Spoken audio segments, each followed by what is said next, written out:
எனக்கு என்னைக்குமே வந்து ஒரு முதுகெலும்பா இருக்கிறவங்க.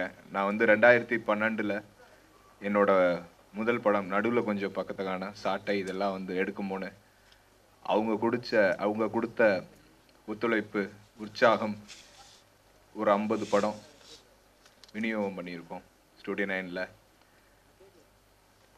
தரமான படங்களாக இருக்கணும் அப்படிங்கிறதுல வந்து ரொம்ப கவனமாக இருப்பேன். எந்த எந்த வகையிலையும் பேர் கெட்டுறக்கூடாது. எது பண்ணாலும் அதை நியாயமாக பண்ணணும், ஜென்யூனாக பண்ணணுங்கிறதுல வந்து கரெக்டாக இருந்தேன். அப்படி பண்ணிகிட்டு இருக்கிற தருணத்தில் தான் எனக்கு வந்து சலீம் அப்படின்னு ஒரு படம் விஜய் ஆண்டனி கூப்பிட்டு ஒரு கதை சொன்னார். சொல்லிவிட்டு அது உடனே வந்து ப்ரொடியூஸ் பண்ணுறேன் ஜி அப்படின்னு சொல்லி சலீம் படம், அந்த படமும் நல்ல வெற்றி அடைஞ்சிச்சு. வர்த்தக ரீதியாக ஒரு படம் வந்து முக்கியமாக வந்து படம் எடுக்கிறதோ படம் வெளியிடுறதோ மக்கள்கிட்ட போய் சேர்றதோ, ஸோ இதெல்லாம் வந்து எவ்வளோ படங்கள் வந்துட்டுருக்கு, அதை வந்து மக்கள் ஆதரிக்கிறாங்க. அது வந்து வர்த்தக ரீதியாக அப்படிங்கிற போது வந்து ஒரு படம் தோல்வி அடைகிறது வெற்றி அடைகிறதுங்கிறது வந்து அது வந்து படத்தோட தன்மையை பொறுத்து. இன்னொன்று நல்ல படங்கள் கூட தோல்வி அடைஞ்சிருக்கு. பட் ஜெயிக்கணும் அப்படிங்கிறது எல்லாம் கடவுள் கையில் தான் இருக்குது, மக்கள் கையில் இருக்குது. அப்படி ஒரு வெற்றியை கொடுத்துருக்காங்க எனக்கு. அது ஒண்டி தான் எனக்கு வந்து உற்சாகமாக இருந்திருக்கு. எவ்வளோ சம்பாரிச்சேன்னு எனக்கு சத்தியமாக தெரியாது.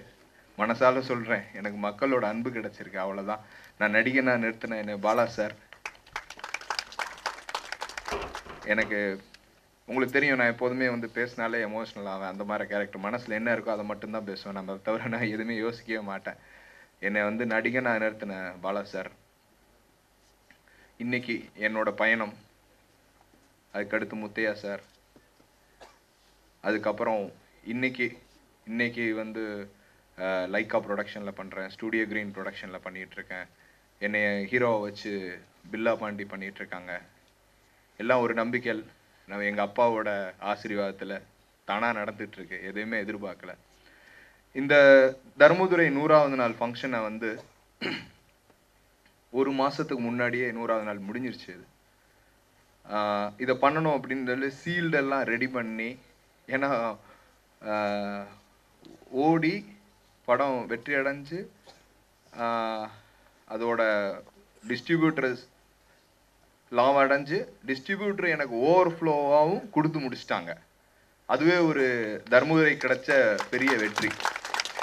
அப்போ கண்டிப்பாக வந்து சீல்டு கொடுத்து எல்லாத்துக்குமே அந்த படத்தோடு நடித்த டெக்னீஷியன்ஸ், நடித்த ஆர்டிஸ்ட், அதுக்கப்புறம் உழைத்த எல்லாரும், அது ஒரு லைட் மேன் முதற்கொண்டு வந்து இந்த படத்தை வந்து ஜெயிக்க வச்சுருக்காங்க. அவங்களுக்கு எல்லாத்துக்கும் என்னோட மனமார்ந்த நன்றி. இதை வந்து ஒரு மாதம், நான் சொன்ன மாதிரி ஒரு மாதத்துக்கு முன்னாடியே நான் பண்ணலான்னு தான் பிளான் பண்ணோம். பட் சூழ்நிலை உங்களுக்கு தெரியும், பல விஷயங்கள், பல இதில் ஏதோ நடந்துச்சு, மனசு கஷ்டமாக எவ்வளோ விஷயங்கள் நடந்துச்சு. ஸோ அதெல்லாம் தாண்டி இன்றைக்கி வந்து சரி இதை பண்ணிடுவோம் அப்படின்னு சொல்லி முடிவெடுத்து, இந்த வருடத்துக்குள்ளே வந்து இதை பண்ணுவோம் அப்படிங்கிறது வந்து முடிவெடுத்து இன்றைக்கி பண்ணோம். அதுவும் விஜய் சேதுபதி அவர்கிட்ட சார்கிட்ட சொல்லும் போது, இல்லைம்மா நீ இதை பண்ணிடு, நியூ இயருக்கு முன்னாடியே பண்ணிடுத, அதுதான் வந்து கரெக்டாக இருக்கும் அப்படின்னு சொன்னார். சரி அப்படின்னு சொல்லி உடனே நேற்று சொன்னோடனே நான் வந்து தானு அங்கிளுக்கு வந்து ரொம்ப நன்றி தெரிவிக்கிறேன். நேற்று சொன்னோடனே சரி சுரேஷ் நான் வரேன். ஏன்னா அவர் ஆசீர்வாதத்தில் தான் வந்து இந்த படமே ஆரம்பித்தது. தர்மதுரை வந்து ஆரம்பித்ததே வந்து அவரை வந்து எனக்கு பூஜை அன்னைக்கு அவர் கையால் தான் எனக்கு ஆரம்பித்து கொடுத்தாரு. அப்படி ஆரம்பிக்கிறோன்னு இந்த வெற்றி விழாவும் அவர் கையால் தான் இருக்கணும்னு சொல்லி தான் நான் சந்தோஷப்பட்டேன். அதே மாதிரி அவர் வந்ததுக்கு ரொம்ப நன்றி.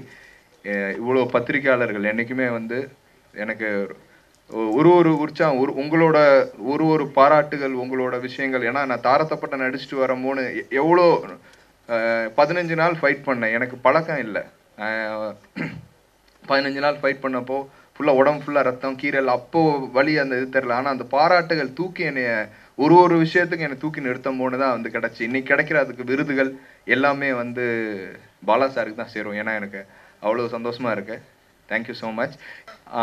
அடுத்து என்ன பண்ணலாம் ஸ்டூடியோ 9ல் அப்படிங்கிறம்போது, தேவைப்பட்ட விஷயந்தான் வந்து ஏன்னா தர்மதுரைன்னு வந்து நீங்கள் பாட்டு பார்த்துருப்பீங்க. எல்லா பாட்டுமே அந்த படத்தில் வந்து வெற்றி அடைஞ்சிச்சு. நல்லா போய் ரீச் ஆச்சு. நல்ல மக்கள்கிட்ட போய் பெருசாக ரீச் ஆச்சு. சரி ஓகே, நான் அப்பயே நாம் நினச்சது தான் வந்து ஸ்டூடியோ 9 மியூசிக் ஆரம்பிச்சிடலான்னு நினச்சி தான் நான் அப்பயே பிளான் பண்ணேன். பட் அன்ஃபார்ச்சுனேட்டாக அவ்வளோ ஃபாஸ்ட்டாக என்னால் பண்ண முடியல. பட் எல்லாத்தையும் ஆர்கனைஸ் பண்ணிவிட்டு இப்போ நான் ஆரம்பிச்சிருக்கேன். சரி ஆரம்பிச்சிட்டேன் அப்படிங்கிற போது நடுவில் ஒரு படம் பார்த்தேன். அந்த அளவு கூட நான் ஃபாஸ்ட்டாக வந்து ஈடுபாடாக வந்து ஆரம்பிக்கல ஸ்டூடியோ 9 மியூசிக். நடுவில் ஒரு படம் பார்த்தேன், அட்டுன்னு ஒரு படம். ரொம்ப நல்ல படம். ஏன்னா நான் வந்து சாட்டைன்னு ஒரு படம் பண்ணியிருக்கோம். அதாவது வித்தியாசமான படங்கள்ல நான் முயற்சி செஞ்சுருக்கேன். அதுலேயே நம்ம வந்து ஒரு நம்பிக்கை இருந்திருக்கேன் எனக்கு. இந்த படம் பார்த்தோன்னே இது ஒரு நார்த் மெட்ராஸ் சம்மந்தப்பட்ட ஒரு படம். அவ்வளோ ரியாலிட்டியாக எடுத்திருக்காங்க இந்த படத்தை. எனக்கு ஆச்சரியமாக இருந்துச்சு, எப்படா அந்த படத்தை விட்டாங்க அப்படின்னு. படம் பார்த்துட்டு வெளியே வந்தோடனே நான் முதல்ல அப்பயே இம்மீடியட்டாக அக்ரிமெண்ட் போட்டு உடனே அந்த படத்தை வாங்கினேன்.